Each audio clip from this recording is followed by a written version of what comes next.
Nakapanaginip ka ba ng ganito? Yung parang lumilipad ka? Karamihan sa atin ay nakapanaginip na nito. Ano nga ba ang ibig sabihin ng paglipad sa panaginip? Ang ibig sabihin ng paglipad sa panaginip ay isang pagtakas.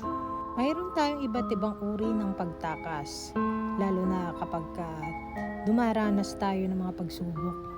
Merong pagtakas sa utang, pagtakas sa nangyayaring hindi maganda ngayon sa buhay mo, pagtakas sa mga suliranin na kinakaharap mo.